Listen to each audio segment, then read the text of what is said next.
Hello, everybody. My name's John Keeve. I'm an alcoholic. Never had talked in a hut before, but anyway, I'm glad to be here. I actually, with timing myself, I thought I'd give myself plenty of time, and I cut a little close, but I did get here, and that's 90% of the battle is finding the place and then showing up. So I got here. I was one time I spoke in 1963. I spoke in Long Beach at a meeting and convention, and I didn't get asked to speak again until 1978. And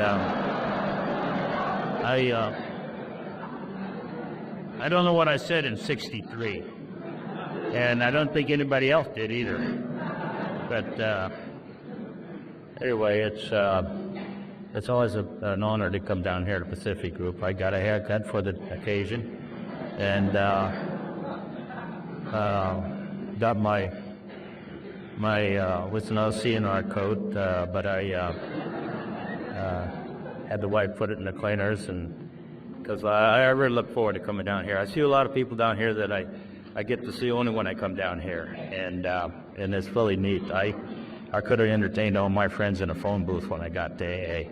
I mean, I had a personality like a dead horse. I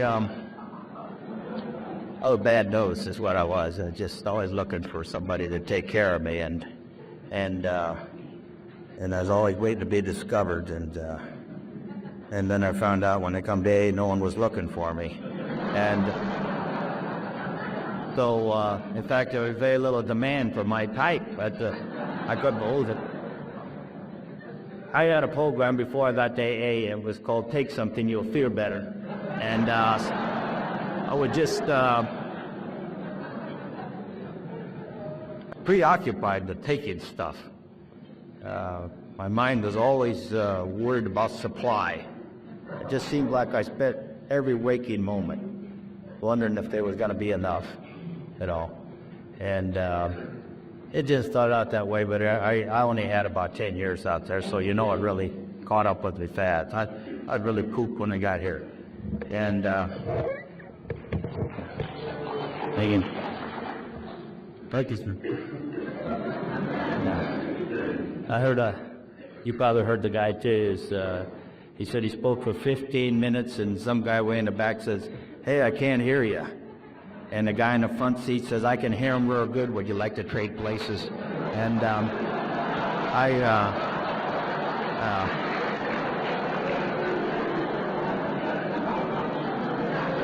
but anyway, I was one of those loser types, and I just that was my program, and I would still be out there. I wouldn't be here, I'll tell you. If that stuff was still working, I'd still be trying out something, And but it quit working. It's like so many people that are here tonight that finally got to wear. That's been a hell of a price. How's the guy laying face down, yelling, "Let's get high"? I bet I just didn't.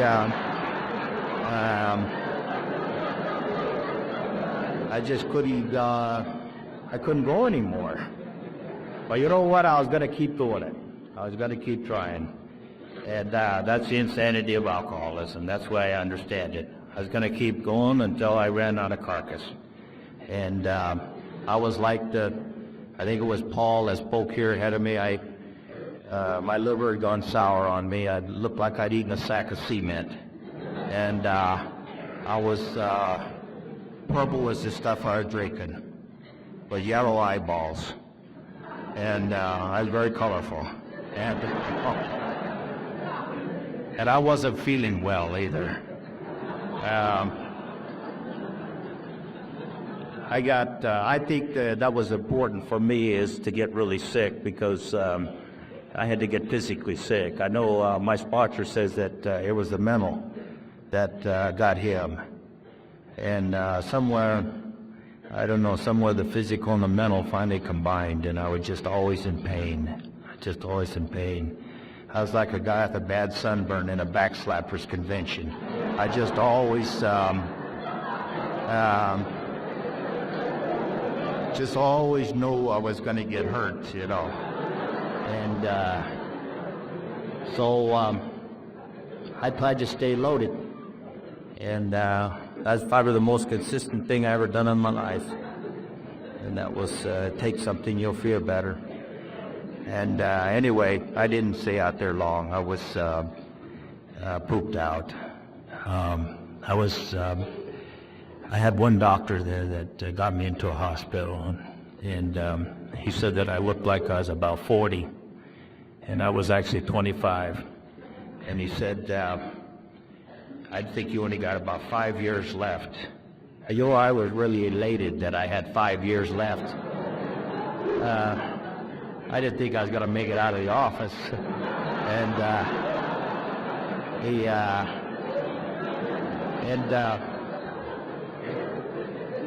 he gave me a prescription, phenobarbital, for nervousness.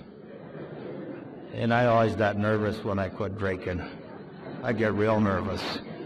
And I'd eat those juju pills that I'd get so goofy. I'd find myself standing in a corner and didn't know how I got there. And so I was going to stay with it, though. I was going to keep waiting for someone to fix me. Somebody out there fix me. And, you know, I kept going to a lot of people that didn't know how to fix me. You know, I didn't know that. I'd been to AA briefly, but I knew you couldn't do it. And you had goofy things like, back when I was in the hospital, the AAs used to come in and they would say things like, we don't take anything anymore. Oh. We started to pray. Oh, I bet. I knew that wasn't going to work. I'd been praying my buns off all my life. And I used to pray to win the chocolate cake at the church bazaar, you know. And I wouldn't even get a crumb off the damn thing. So I had come to AA cornered rat variety. I mean, I was in a corner and no place else to go. And the AAs were good to me. They were kind. I didn't have any rough treatment. They were just almost knew that I wasn't gonna be able to make it, and it was hanging on because they wanted me to share. I wouldn't share. Well, the funny thing about it, when I was out there, somewhere I played so damn many different roles, but one of them was that I had gotten cool. And when you're cool, all you can do is sit against the wall and be cool. And also I had gotten tough. I was one of their Mombre type, you know. And in fact, I ran around with a lot of guys. We was always talking about smashing some guy's face to a pulp, you know. Or let's go out and make love to a whole bunch of women. We never did any of them things, but we was always getting ready in case we got the chins.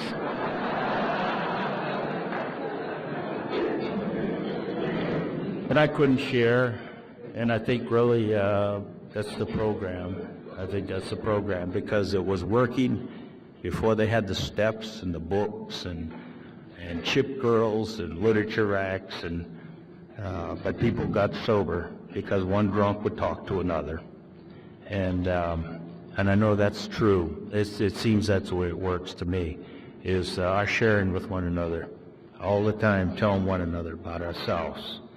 And I couldn't share. Everybody seemed to be older than me, and they were all pure alcoholics. I was an impure alcoholic, and I couldn't tell them about going to people's homes and going to the bathroom and looking in the medicine cabinet, see what was on tap for that night, and drinking shaving lotion when I was a teenager, you know. We used to drink that Menace, we call it Green Hornet. And there's a lot of soap in that stuff, you know. We'd blow bubbles.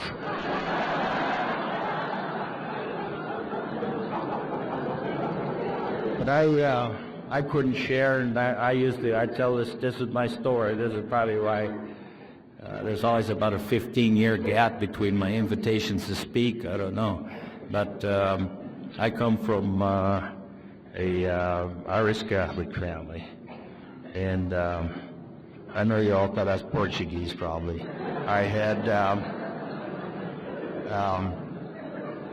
I was taught by the nuns until the 8th grade, and then my dad was a draker, and he would do things sometimes that would embarrass us, but most of the time he was happy-go-lucky. He would have those $1 million highs, and but on Sunday he wouldn't drink. On Sunday, of course, there's probably another Catholic or two out there. On Sunday we went to Mass, and on Sunday my dad was dangerous.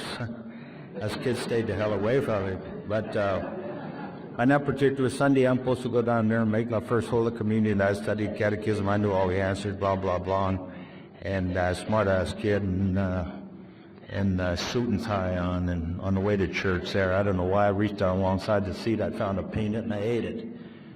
And then I remembered, hey, I'm not supposed to be eating anything solid from midnight on. They've been telling me you got to fast from midnight on. In fact, if you get thirsty, just touch your lips with a wet handkerchief.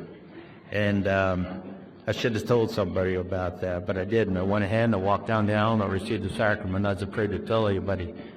I didn't know what was going to happen to me.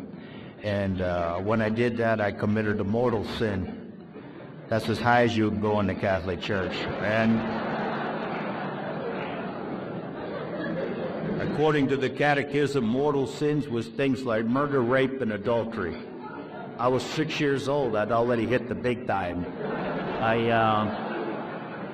didn't even know how to do those things. But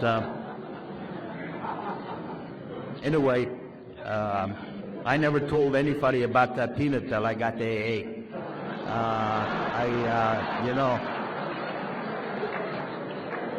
I never found anybody I could trust. Yeah, what I told you about the peanut, you shared back with me. That's what I love about this program, is we share back. And the little Mexican girl told me she ate a tamale before communion. And then there was a guy, he's from over here someplace, he said he had a jelly bean on Easter Sunday. I never sunk that low. And, hey, a whole bunch of you Catholics out there had hot dogs on Friday. You know who you are. I'm not going to point you.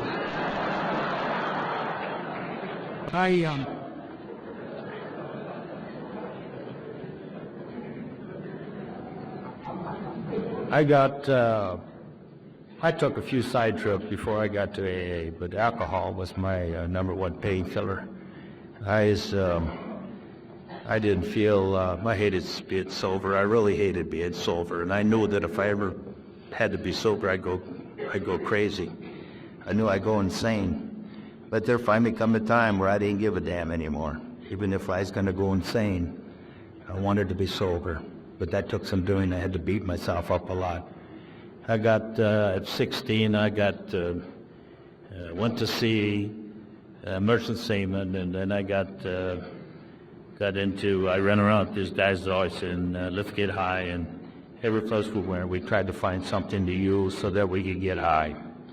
And groovy stuff. I remember one time I scored some gum opium. I didn't know how to use it, and I ate it. And don't do that. I mean, I could have barfed over this building. I was really sick. But I got in with the guys. Some of the ports we went to, like the Arabian ports over there, the Muslim countries, there was no alcohol, not that we could get our hands on. And but they had hashies, and I started smoking a hubbly-bubbly pipe, and that's when I got cool. That's the funny thing about it. When you smoke dope, you get cool. It goes with territory. And I started hanging around with these guys who was always saying, what's happening? And I said, I don't know what's happening. No one knew what was happening. And we wore dark glasses at nighttime. And I went to jam sessions. I don't even like that stuff. But I'm buying records and going to the Lighthouse Cafe and every other customer in there's a narc. And it was weird. But anyway, what's happening, yeah. And took a lot of whites. That's something I just don't recommend. I heard a guy, he was from Missouri too, he said taking whites is like going 90 miles an hour with your shoes nailed to the floor. And but I was, I graduated by about age 19. I remember the kid that was with me, he was a little bit younger than me, maybe by a month, and he showed me how to tie up my arm. And then I started to, it was like the clock stood still. See, my next million years, I was going to have one of those belts with the teeth marks in the end of it. And ripping and running. And we hung around the men's room at gas stations. Romantic living. Our outfit was up in the girders, and it just time stood still. Most of the time I was sick. I was all the time sick. And then when I was loaded, a cigarette had burned through my fingers and I wouldn't feel it. And that's not high, folks. That's comatose. And so that's what I had for myself. And when I first come into AA, some people said, I listened to them, and they said that the insanity of alcoholism was that they did crazy things while they were drunk. And then I listened longer, and then I heard another alcoholic say that the insanity was as if I drink tonight after I leave here. You know, every one of you people said, that guy's wacko, he should never drink. But I would drink again. The insanity would be with me again. And that I believe. That's the one that I believe, is that I'll drink again and again. No matter how I used to. My taking more physical exercise at the end of my drinking was crawling on my hands and knees into the bathroom, doing chin-ups on the toilet bowl, yelling for Ralph. And she must I do this for hours. And then I would lay on the bathroom floor where it was cool. And my wife would come in, look down at me, and say, why do you do this to yourself? Never had a snappy answer for her.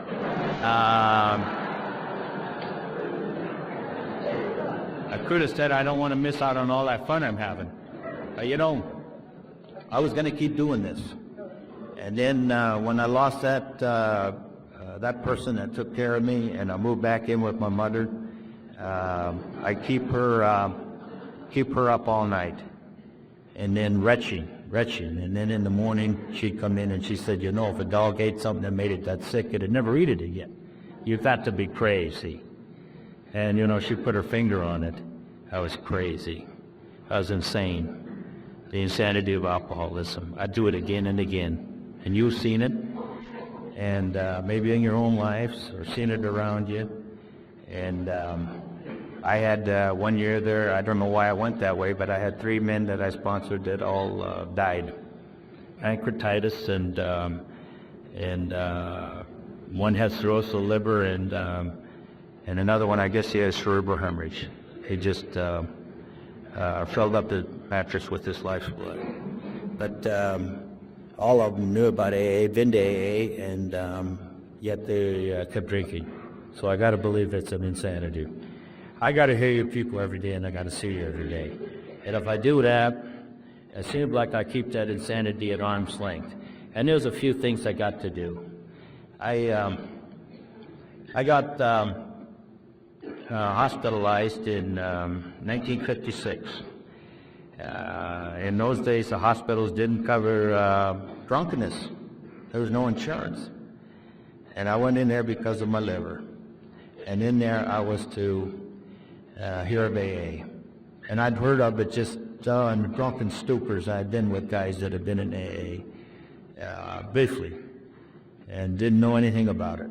One said it was a religious organization, and the other said that I didn't need it, that I should just practice moderation, which I had been trying to do for a lot of years. But in that hospital, my sponsor had 5 years. And 5 years was a lot of time, because he had almost every alcoholic that was in that valley would come and visit him every night. And he would point to my room, and they'd all come into my room and stare at me. And I just laid there guilty. And that's when I heard those things, that they didn't take anything anymore, because I was hoping one of them would be holding some pills. I hated being sober. I didn't want to sober up. And I had sobered up. I'd sobered up on ships. I had gone in withdrawal on ships, and I had hallucinated, and I'd done all those things. And I was afraid to death of being sober.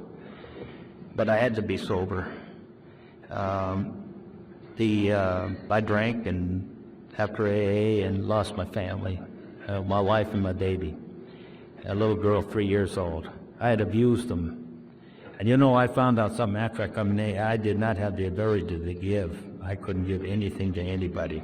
I could share with you after we OD'd on whatever we were sharing, but I could not give. And I was completely turned inward. And I studied myself. My eyeballs turned inward. I was always looking inside. What about me? Am I going to give my fair share? You know, and it's always been that way. It's hard for me not to do that. I just I just got to force myself. But the AAs have managed to help me in that regard. Once in a while, I find myself doing something for somebody else. It's rare. I always do things under duress. And but I had to get busy. I got into I didn't sober up in 56, and moved back in with Mom. Committed suicide one night with Mom. She had no one could understand. They were all trying to fix me in their way. In fact, the Irish are drinkers, and she said, and everybody around me said, "You're drinking too fast. You're drinking on an empty stomach," because I hadn't eaten for days. You're drinking when you're angry. I was angry all the time. And you're drinking mixed drinks. My idea of a mixed drink, they're dropping 2 reds in a glass of wine. I didn't drink like they did. And I wasn't drinking whiskey anymore. That was so important that I romanticize booze. I was like on those TV ads. I just really dug that. The magazines, you know, the back cover, a guy standing on a dead bull elephant, you know, with a big game rifle and a drink in his hand. I said, man, that's really living, you know. Tough on bull elephants, but it's really but that's what I had to get over, romanticizing booze. That it wasn't that chest beating, John Wayne, smash him in the face kind of stuff. That wasn't me. I was a little wimp. And I could no longer take care of myself. I was totally dependent on adults to take care of me. I had a panel out of Patton State Hospital. I could identify with those people. They were locked up, not because their brain didn't work good, but their emotions were like mine. They had the emotions of maybe a 3-year-old, 4-year-old, and that was me. I had the deformed emotions. And anyway, I got... Mom kicked me out. I won't forget that day. It was horrible. One day she says, "I'm taking you shopping and I'm buying you a suitcase." So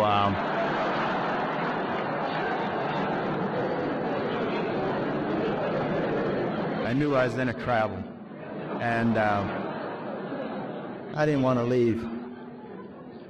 But I couldn't make it out there. I'd been around the world 3 times on those old rusty tankers, and I thought I knew all there was about living, but I didn't know. I couldn't make it. And I got jailed, and the officer that went and booked me was a redhead, about my age, 25, 26 years old. Shoes were shined, clothes were clean, his eyes was bright, hair combed, shaven. Seemed to be content at what he was doing. He was fingerprinting me, and I didn't ever get a 502. I didn't have a car there towards the end. That's part of it. No one would lend me one either for some strange reason. and they didn't think I could reach the pedal blade face down probably. But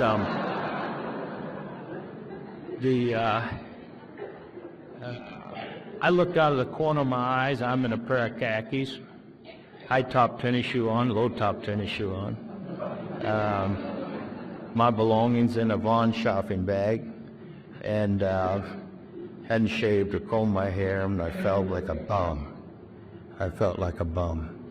And I looked out of the corner of my eyes. I looked at that guy. I said, "How do they do it? How does people do that? How do they make it?" And without drinking, you know. But he was doing it. I come back to AA. When I left that, the judge told me, "Don't degrade in San Bernardino County." So I walked into Los Angeles County. The county lines are right alongside.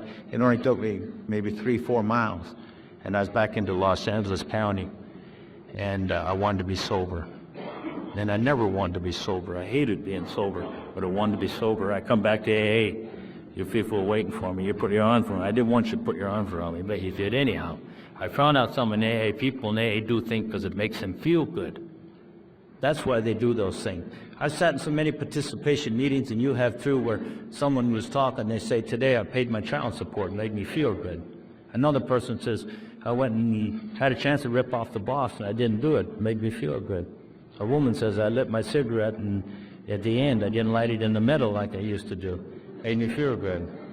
Or I put my lipstick on. I didn't do my eyebrows at the same time, you know.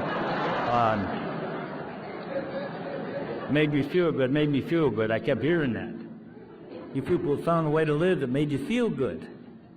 You felt good and you wasn't taking anything. That was the mystery to me. You was feeling high and you wasn't taking anything. And so I stuck around because I had no place else to go.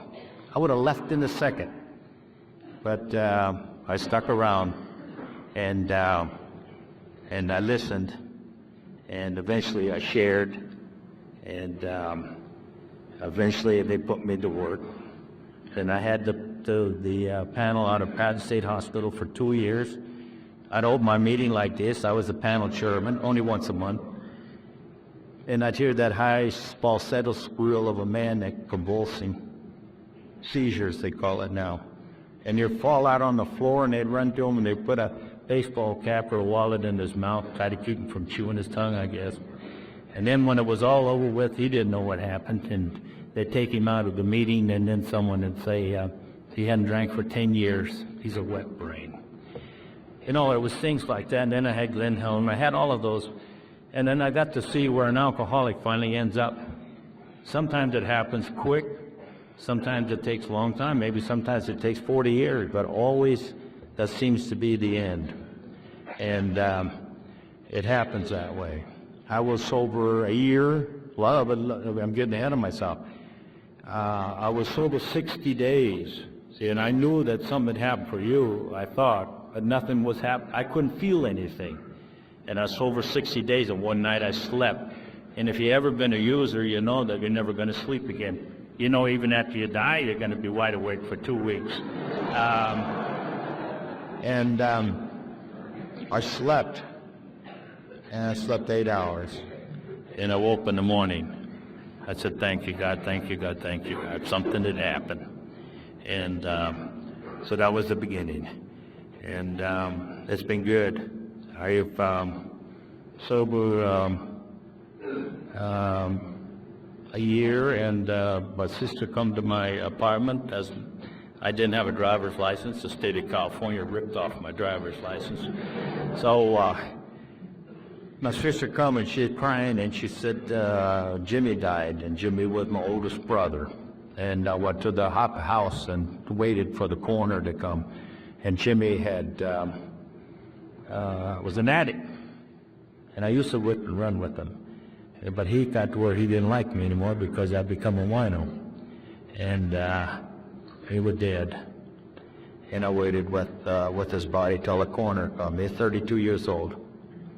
And I wondered at that time why he never found this program. And then I realized over a period of time that not many do. It's really... And there's something in the book that says AA is for those that want it, not those that need it. And if it was for those that needed it, there wouldn't be a meeting hall big enough to hold us all. Better for those that want it, and I still want it. But anyway, that was one of the things that, and then my wife, who divorced me, one day I went to pick up my little Vole, and she had married again. And I was, but I wasn't thirsty anymore. Well, I didn't think about drinking anymore. I heard all over the place.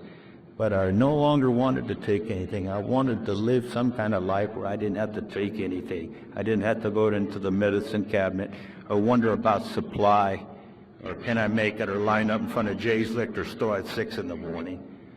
I liked the freedom of not having to do that. But anyway, I was sober 5 years, and I knew I was going to be the monk of AA. In my area in Pomona, there was one woman for every 40 alcoholics. And the one woman looked like she drank a long time. And she was, I skiing on her anyhow. But I went to a meeting in Ontario at the Fish and Game Club. And standing under one of those dead deer heads they had there. And I went to meetings every night, no place else to go, and this beautiful Mexican girl walked in front of me wearing a tight red sweater. I had a spiritual awakening right away. I wondered what she had and was willing to go to any lengths to get it. And of course she says I got her before she's restored to sanity, but what's her problem? But anyway, Alberta and myself have been married 25 years. And when we first started our romance, George in Ontario said, "Don't get emotionally involved." George was 70. And I said, we didn't, but she got pregnant. And she gave me this little girl. And the little girl is 26 years old now. And she made me a grandpa, and this happened here 4 years ago, and it happened on a Sunday morning meeting, and my little, I was at the Sunday morning meeting at Triangle Club, and someone tapped me, Harry the clown tapped me on the shoulder and said, "Your little girl just made your grandpa," in the same hospital that I died out in 56. I tell you this because when I went into the hospital this time, I'm clean and I'm sober and I'm shaved, my hair is gone, my eyes is clear. And I'm coming from an AA meeting, I'm with an AA member, and we go and see my grandson. And I'm crazy about that kid. Our little girl, she married a guy, his last name is Morales. And she said, "Dad, if I have a boy, I'll give him an Irish first name." My grandson's name is Timothy Morales. And when I seen Timmy, I was crazy about that little kid. AA had taught me how to love, just a little bit, but a little bit, but Timmy was everything that I had.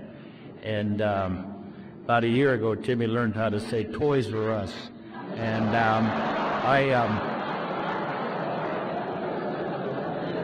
and he's into Transformers. I don't know if you know what Transformers are, but they're a good $30 a pop, you know. And I took him out, bought him one the other day, and I can't put them damn things together. I can't hardly get him out of the box. And that little kid is 4 years old, and I see the little fingers of his, and he slaps those suckers together, and it's very amazing. I'm a man most blessed. And tonight was a beautiful meeting. The two people that shared ahead of me, I just love AA. They shared with me, and that's important. And you people have shared with me. That's important. You've told me, you know. And he was willing to share with me. I don't know. I got a few grandkids now, 6 of them. And I'm up to 57 years old, and it don't bother me anymore. I'm healthier now than I was when I got to AA, and at least I feel that way. That's important. Probably not But I had today I didn't have to take anything, nothing. And tonight most likely I'll sleep good. I'll probably sleep good. And that's the miracle of Alcoholics Anonymous. Thank you.